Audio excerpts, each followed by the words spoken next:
Hello everybody, welcome back to another video. I am hoping you guys are all having a fantastic day. Today we'll be talking about the potential for this large snowstorm this week. The potential is completely gone. The snowstorm just blew away. Nothing's gonna happen. No, I'm just kidding, guys. Seriously, the potential for the snowstorm is getting very high, and it's just growing and growing, the snow amounts. Now, the snow amounts in terms of, across a certain area may have decreased, and they may have increased across another area. I'll show you what the models are saying, but seriously, I'm not trying to overblow this. I'm not trying to overhype this. I'll try keeping it on a conservative side, but seriously, the models are really showing a large system. Now, this won't most likely be affecting, New York City or Long Island, but it will be affecting parts of the interior Northeast, say upstate New York, the Adirondacks, Vermont, New Hampshire. The Kuchera snowfall ratios are pointing up towards 36 inches of snow over there. So that's significant. So before we get into this video, consider subscribing to this channel, guys. Consider liking this video. It really means a lot. If you are a new viewer, you see this channel, check out the channel, check out my other videos, see if it's worthy of a subscription for you. If it's not, perfectly fine. If you do think it's worthy of a subscription, subscribe and also like the video, as that is the best thing you could do. So thank you so much for that. We are now looking at the GFS model. The GFS and European, usually the European I like to say is better, but honestly they've been equally bad this year. I wouldn't say there's really one better than the other. They've been both right on many scenarios. Right now they're showing a similar storm. One is showing a little bit less snow, the European. One is showing a little bit more snow, the GFS. So we'll be talking about it. But again, both models are showing pretty ridiculous amounts of snow. So let's look at this. Right now we're looking at these warm temperatures across the United States. And this is where the storm is really just going to benefit from these warm temperatures. If you're living across the Midwest, Missouri, Kansas, Arkansas, Oklahoma today, I mean anywhere in this area, you notice that it's just very warm. It's a gorgeous Sunday. And a lot of the snow is melting, and if you had any snow, that is.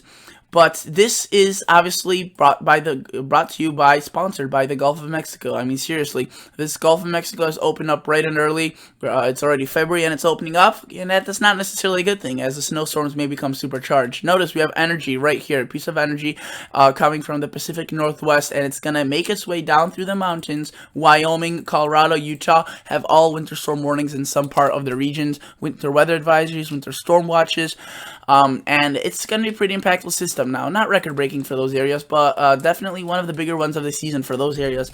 And I want to point out that, by the way, Denver, Colorado sees its most snow in March. That makes it seem a little bit, counterintuitive, but it does. And that's why a lot of the areas up here as well see a lot of snow in March and April. And especially for the last couple of seasons, they've been seeing much more. And I think we're going to be looking at an active season for March and April for these locations. But speaking about just the rest of the United States, this snowstorm is going to be impacting the Northeast, really, and parts of the Midwest, really not the North Plains. This system really cranks up. You can see some heavier snowfall ratios or heavy snowfall rates with this, and that really drops some heavier to, moderate to heavy snow. Then we see again this plume of moisture so prematurely getting out of the out in front of the system because there's just so much moisture. It's all waiting there. When you get a kick, when you get a little bit of frontogenesis from this system, this storm has enough power to just move a lot of precip, and you can see this really just starts putting out quite a bit of precipitation across the United States. Now, this won't be awfully too heavy in terms of the snow. Some light to moderate snow, I shouldn't even say moderate, some very light to light snow, along with some icing. The icing will be the bigger threat, as you don't need a lot of icing for there to be a problem. And it seems like these will be light amounts. But notice that moves on, that moves through. We don't get that much precip there, right? Well, you could get up to 1 to 3 inches of snow in northern Ohio, Cleveland, maybe in north central Indiana, and into Pennsylvania, and into New York. This would be occurring on Tuesday, Wednesday, so not that far out. It's already Sunday, Notice we see a very strong band of snow develop across central Texas, all the way towards the Mexican border. This, if you were to be in the Texas area, I would very carefully be watching this, as this could deliver quite a bit of snow in quite a short amount of time. This includes parts of southeastern Oklahoma, and in terms of northwestern Arkansas and into southern Illinois, you could see a little bit of snow out of this. This is where things really get. Let me show you the snowfall amounts before the things get crazy.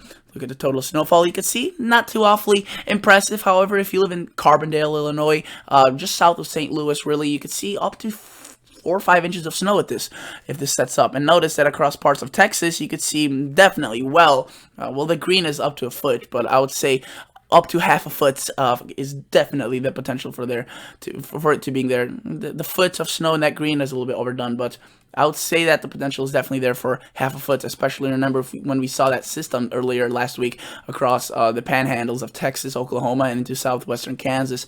We saw a lot of snow out of a relatively small system, and it overperformed over any other model that was showing even heavy snow.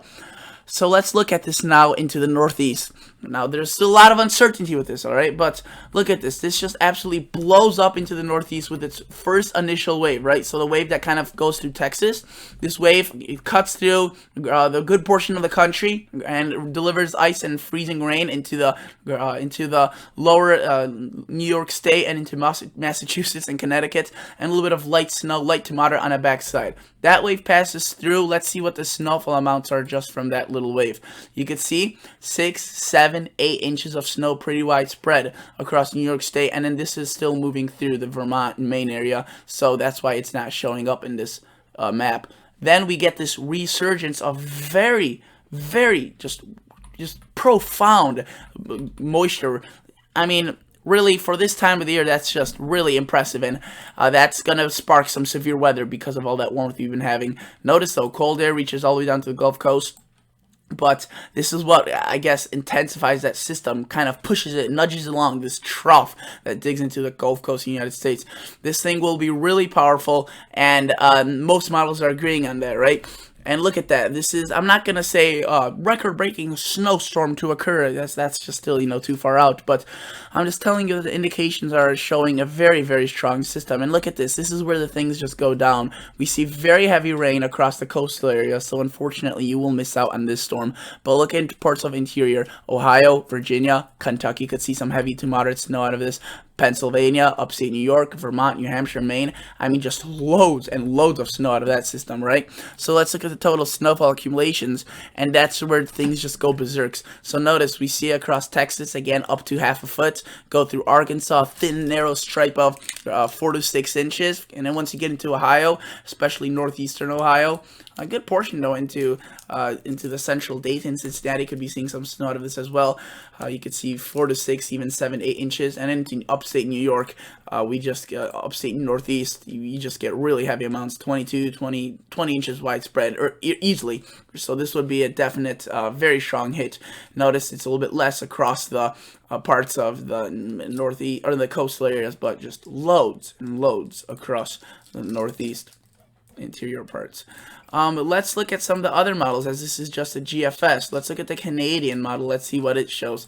So let's take this through. Again, we have that warm temperatures. Right now, it's occurring across most of the country. As I look out the window, the sun is shining right into my eyes, and I feel the warmth on my skin. It's getting more and more powerful. That's definitely a thing. And for those that are saying, I just want winter, and I'm overhyping this because I love winter, trust me, I would want to have spring so bad already. I'm sick of these snowstorms, but these snowstorms are going to keep coming. I really want spring. I mean, I just can't wait till the gardening season. I want to get out in the, get outside and not be needing to wear a sweatshirt for more than 10 minutes, I mean, seriously, it's been just muggy, dreary, not necessarily cold. It's just been ugly weather, and I really am looking forward to springtime, probably more than ever before. So you can see the Canadian puts out this load of precip, has a little bit of less snow than what the GFS shows, but still delivers a punch of snow into the northeast and into parts of Indiana, Ohio.